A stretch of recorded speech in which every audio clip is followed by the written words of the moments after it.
Quero cumprimentar a todos e a todas que acompanham o nosso canal no YouTube, Professor Pedro Czai, e a todos que acompanham nas demais redes sociais. E vamos interagindo, e vamos conversando, vamos fazendo a inscrição aí no nosso canal para que a gente possa sempre estar anunciando e dando notícias em primeira hora.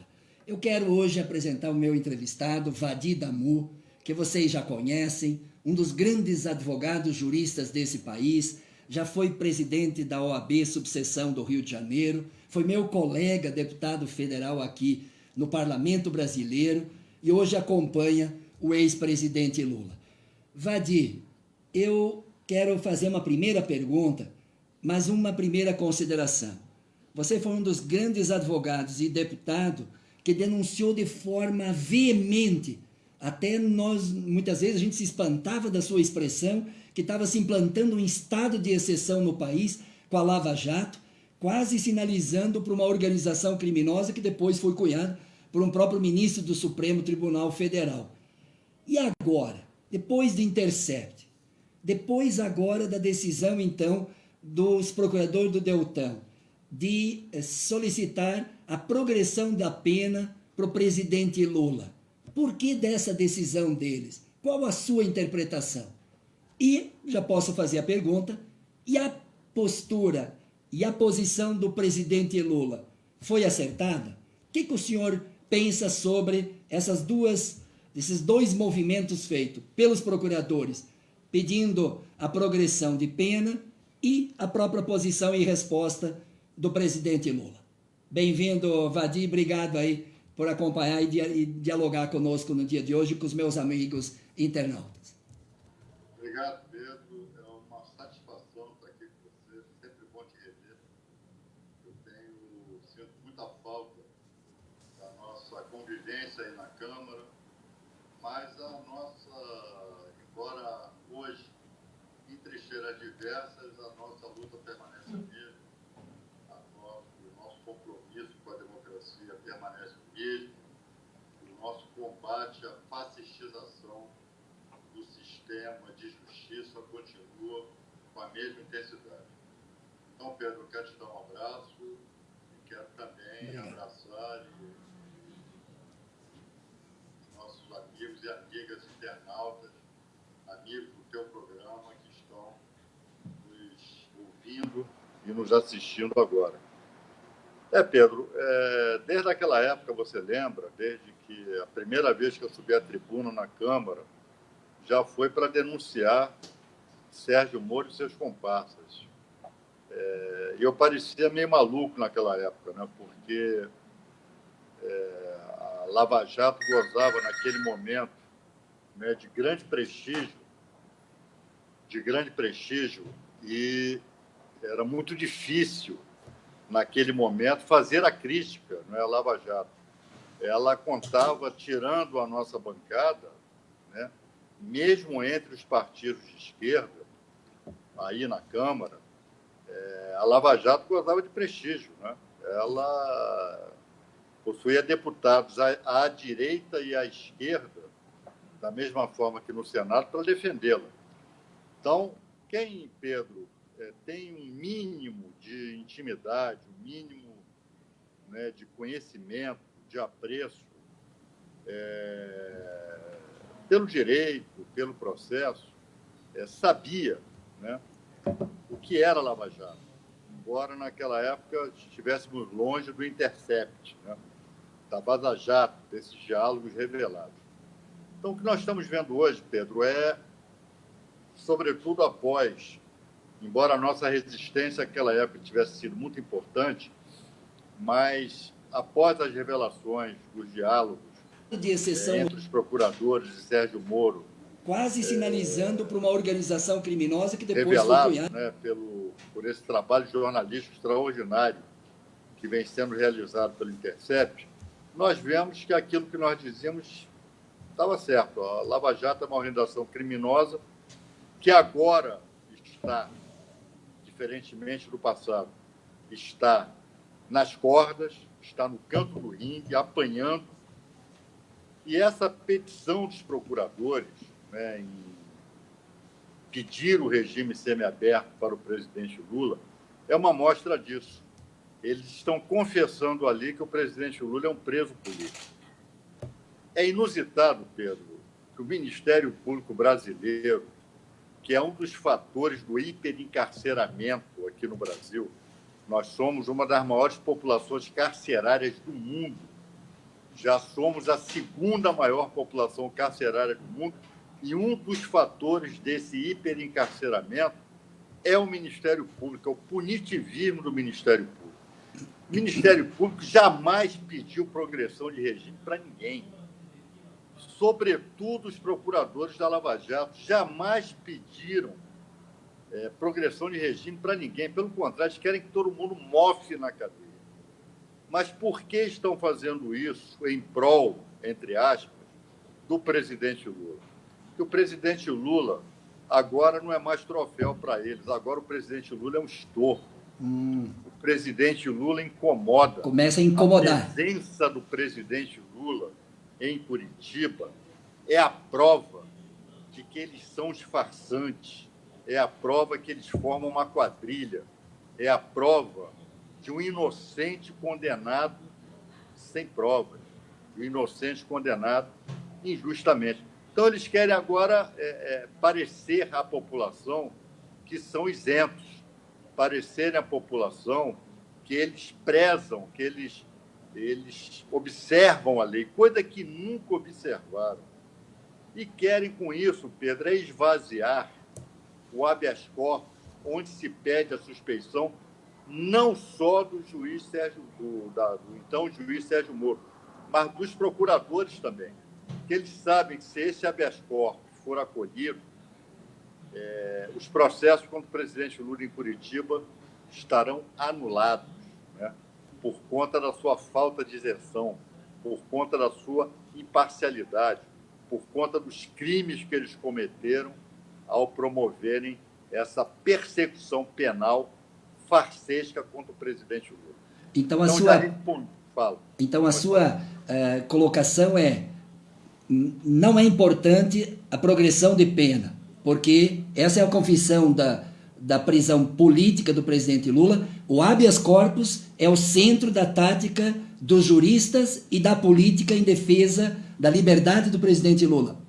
Pedro, para deixar bem claro aí para as nossas amigas e amigos que estão nos vendo e ouvindo, o presidente Lula tem direito à progressão do regime. Está previsto na lei.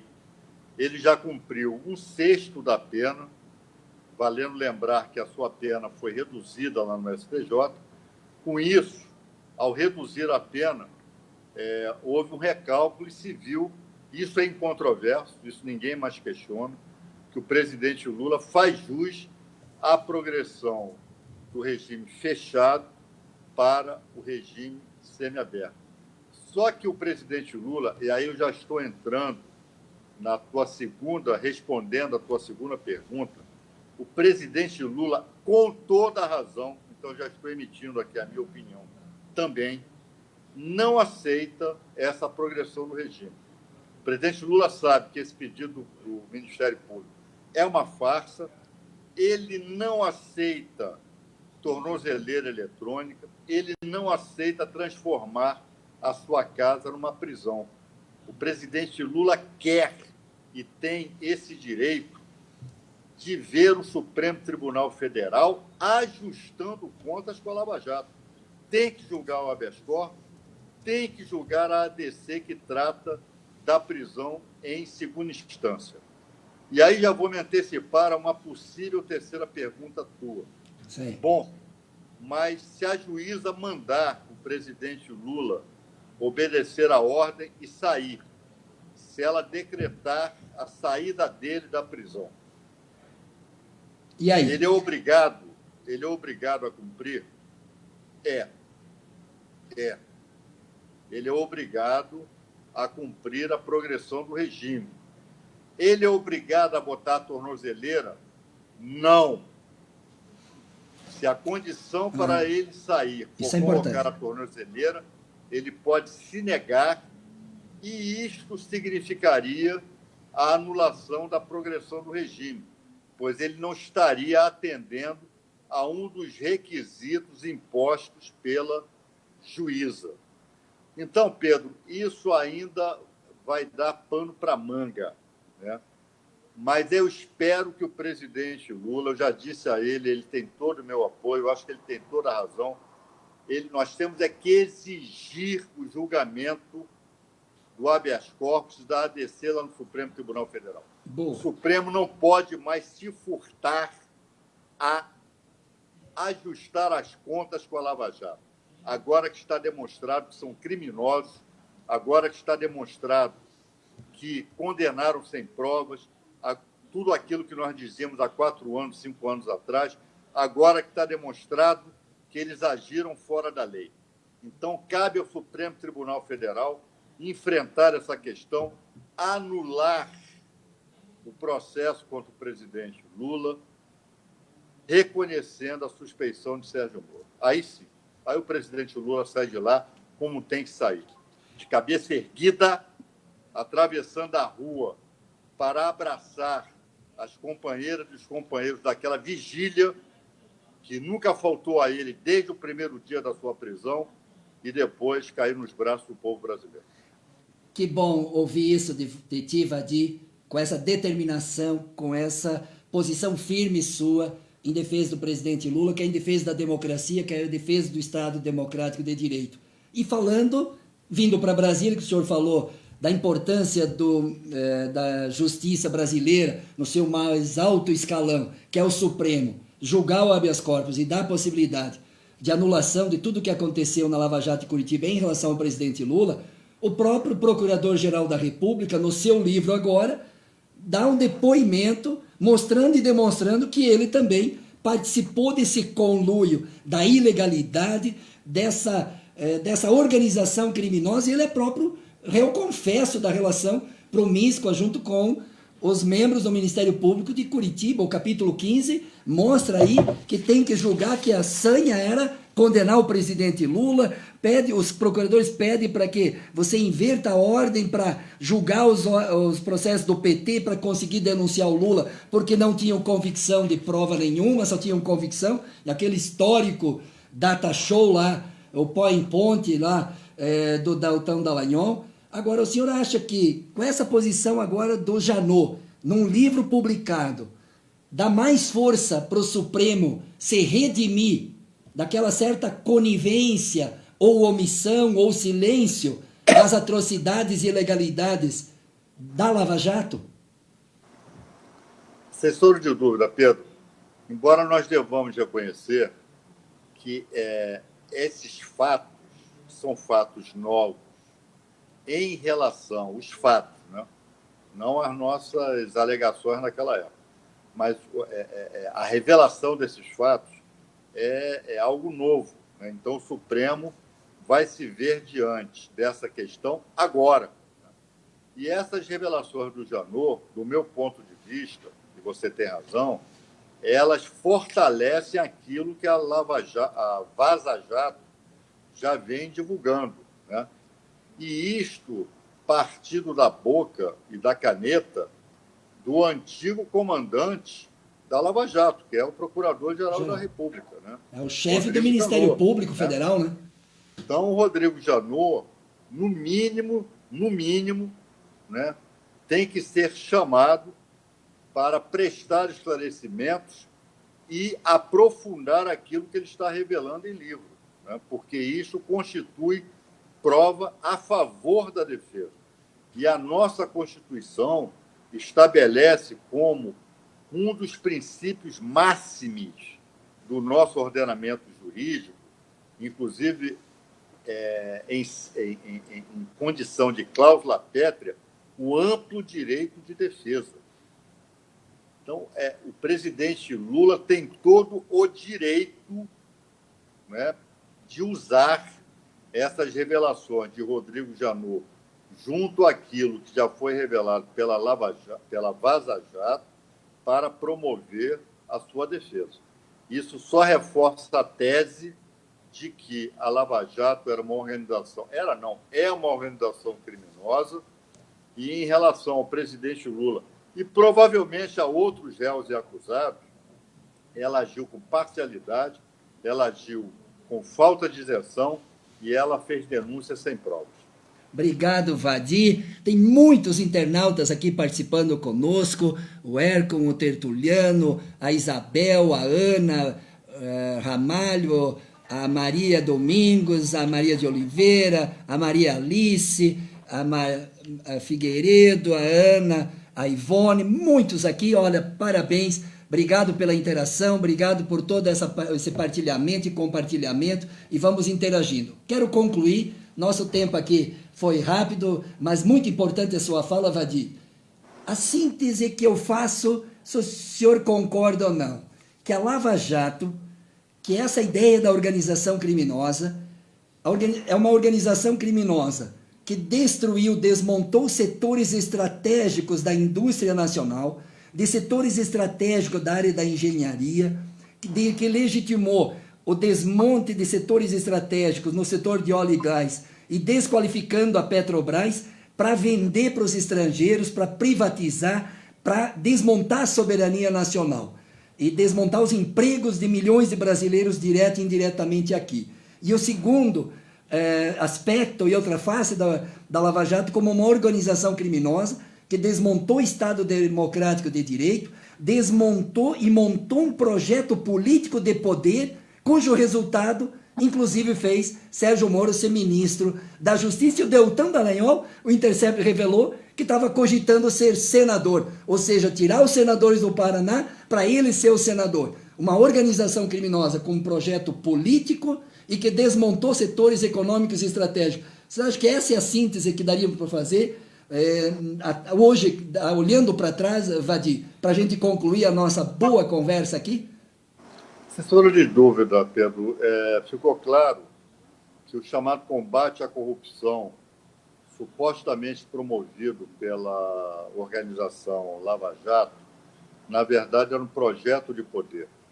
Na verdade, ela visava a fins políticos e não de aperfeiçoamento do ordenamento jurídico e não de coibir práticas de corrupção, tendo em vista, inclusive, que eles protegeram corruptos. Os corruptos aliados, eles protegeram. E Michel Temer, Aécio Neves... Aécio, Álvaro Dias, Fernando Henrique Cardoso e outros. Né? Ajudaram a dar um golpe de Estado, né? Tiveram uma participação decisiva no impeachment, né, da presidente Dilma Rousseff, né? Então, praticaram crime de lesa pátria. Né? Então, nós podemos dizer que a Lava Jato, no final das contas, deixa um saldo negativo de destruição da infraestrutura brasileira, de desmonte de empresas brasileiras importantes, de desemprego, de golpe de Estado, de destruição da ordem jurídico-constitucional brasileira, e ela vai atrasar em séculos o combate à corrupção aqui no Brasil, né? Ao invés de ter contribuído... Explica um pouco melhor essa ideia que vai... prejudicou o combate à corrupção. Oi. Isso. Porque para grande parte da sociedade brasileira, antes do Intercept e tudo, a Lava Jato era para combater a corrupção. O que você está dizendo agora é que vai atrasar o combate à corrupção pela seletividade, pelas formas ilegais que conduziam a operação, é isso? Fez corrupção tentando... Até porque ela torna passível de anulação diversos processos. E aí a população acaba se decepcionando. Não é questão de decepcionar, porque cometeu ilegalidade. É isso. Cometeu ilegalidade. É isso. Então, a partir do momento que o Ministério Público, o juiz, cometem nulidades, né, essas nulidades têm que ser reconhecidas. E, ao serem reconhecidas, elas acabam configurando um atraso, né, porque isso pode gerar prescrição, enfim, há uma série de consequências, né, negativas que a Lava Jato, por conta da desonestidade dos seus integrantes, ela acabou produzindo, né, e vai acabar, ao contrário do que ela e a Globo, né, sempre bateram no peito para dizer, vai acabar contribuindo para o atraso, do retrocesso à luta contra a corrupção aqui no Brasil. Muito bom, Vadir. E por isso que nós estamos atrás do Queiroz e não encontramos Queiroz, né? Então, o Sérgio Moro está também no Ministério da Justiça, pouco preocupado com corrupção, com milícia, com Queiroz e assim por diante. Mas, Vadir, quero te agradecer. Obrigado. Continua essa tua militância solidária, digna, decente. Obrigado. Essa tua retidão, sempre te admirei. Você é um dos grandes juristas e advogados desse país, defensor dos valores fundamentais de uma sociedade democrática, que é o Estado Democrático de Direito, que é o amplo direito de defesa. Ninguém aqui está dizendo que não deva se combater a corrupção, está se dizendo que, à luz da lei, com amplo direito de defesa, que tenha julgamento justo, e no caso do presidente Lula, a liberdade dele, a inocência dele está comprovada. Cada dia que passa, novas notícias da sua comprovação. Então, a defesa da liberdade do presidente Lula é uma condição fundamental para retomar a própria democracia, que é esse valor forte para os advogados, para os juristas, para um Estado democrático de direito, na ampla do direito fundamental, que é liberal, nem é de esquerda, é o direito, o direito fundamental da pessoa humana. Os direitos fundamentais, o direito individual, isso é um direito da sociedade moderna, liberal até, que eles extrapolaram tudo isso, né? Eles extrapolaram, né? É isso, Pedro. E que, para encerrar, Pedro, fico muito feliz, muito honrado de você ter me feito esse convite, né, que de pronto aceitei para dialogar com você nesse teu programa.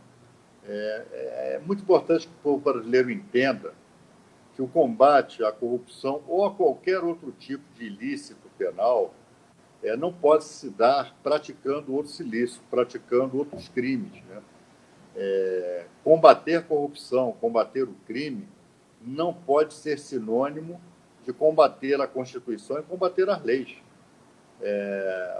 O enfrentamento com os ilícitos, com os crimes, deve se dar conforme desenha, conforme prescreve a Constituição e conforme prescreve a lei, prescreve as leis. E foi exatamente isso que não fez a chamada Operação Lava Jato. Muito obrigado, Vadir. Um grande abraço, solidário, forte, toda a nossa bancada que tem saudade de ti, da tribuna, da sua veemência, e que nos deu muita luz quando esteve aqui como parlamentar e continua tendo essa clareza, essa visão cristalina de defesa desse Brasil, de defesa desse país para todos os brasileiros e da democracia e do direito de todos. Então, muito obrigado, Vadir, e a todos os nossos internautas que interagiram aqui, são muitos que participaram conosco, nosso muito obrigado, continuem interagindo e quero fazer o convite, se inscreva no nosso canal, Professor Pedro Czai, compartilhe, bate o sininho aí, para que a gente continue interagindo com notícias de última hora aqui de Brasília, para ser do teu interesse desse país. Então, obrigado, Vadir, um grande abraço solidário e lutamos por Lula livre. Obrigado a você, Pedro, obrigado aí aos amigos e amigas internautas, um abraço aí na bancada. Tá? Tchau.